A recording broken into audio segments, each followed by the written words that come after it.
एक जम्बो डिउ खाएर म बसिरहेको छु यहाँ।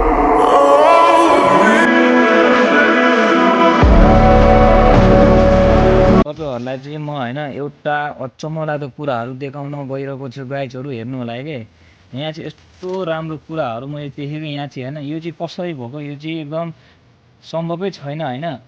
यहाँ चाहिँ धानको ठुटामा फुलहरु के यो धेरै किसिमको फुलहरु यहाँ फुलिरहेछ हैन। यो चाहिँ सम्भवै छैन कसरी भयो हैन। मान्छेहरुले धान काटेर लगिसक्यो हैन। ठुटा चाहिँ यहीँ छ हैन। तर ठुटाबाट चाहिँ यस्तो राम्रो राम्रो फुलहरु यहाँ आइरहेछ कि धेरै किसिमको फुलहरु यहाँ फुलिरहेछ। म चाहिँ यहाँ अघिदेखि त्यही हेरिरहेको छु, यो चाहिँ कसरी भयो भनेर हेरिरहेको छु हैन। टेक्नोलोजिया पनि भयो यो चाहिँ है।